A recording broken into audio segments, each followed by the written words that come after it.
Miss Sue Parson, so we're here to talk all things hair. Tell me about your hair. Since I was in my 40s, and I'm well past 75 now, I just have it shampooed, conditioned, rolled, sit on the dryer, and I'm wearing my natural hair. So this is natural, nothing on it but just shampoo, and this is it. So no perm? No perm. Oh, but I did have an interesting incident in my life. What was this about? Oh, the most exciting thing that ever happened. I got tired of going to the beauty shop. It's quite expensive. I decided I'd go to the beauty supply place and buy me some perm.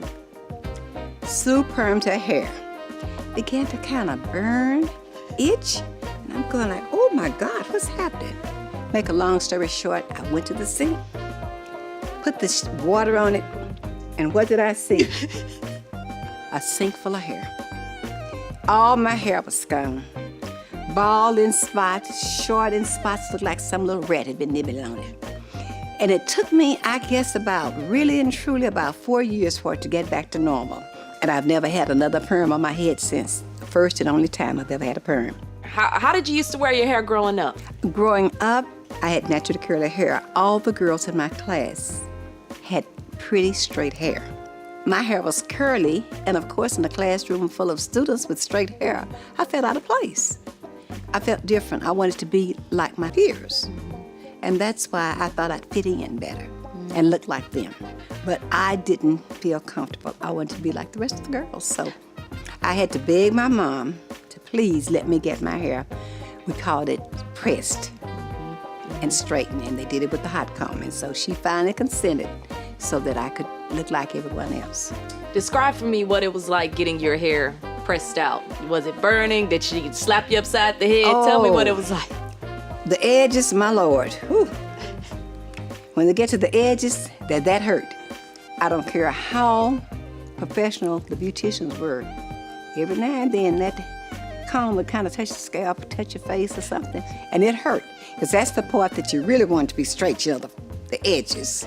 And of course the kitchens, and we call the kitchens in the back part of your neck here. That's what we call them. I don't know what to call it nowadays. It's the kitchen. It's the kitchen. Tell me what that conversation was like with your mom trying to explain to you that you didn't need to straighten your hair. She said, well, Sue, you have naturally curly hair. My hair is curly. She said, that's what God gave you. If God wanted you to have straight hair, He would have given you straight hair.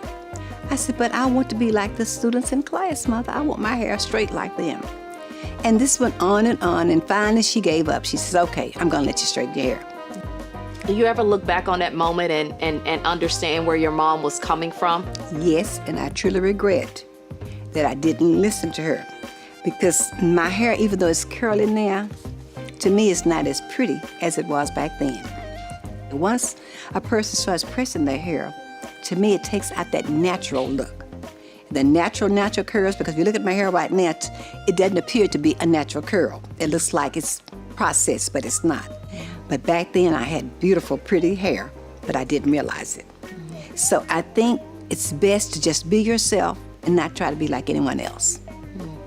And that was hard for me to understand it. If someone said good hair to you, what would that look like to you? If you had to explain what good hair meant to you. Good hair means any way you want to wear your hair is good hair.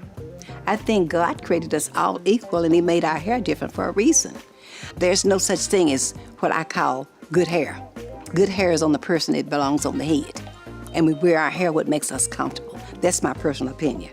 What would you say to a young girl right now who may be in a situation where, you know, maybe she's seeing in magazines folks with straight hair and all these different things, but her hair is naturally curly? If you could say something to that young girl, even to 6-year-old Sue, what would you say? Be yourself. Be you. Don't imitate anyone. It doesn't make you any less or any more. I think you're better off when you're just yourself. If you're comfortable, fine. And everybody's beautiful. Curly hair, straight hair, what we used to call nappy hair, any way you wear your hair, I would tell them, do not change. You be yourself. You're beautiful in your own way.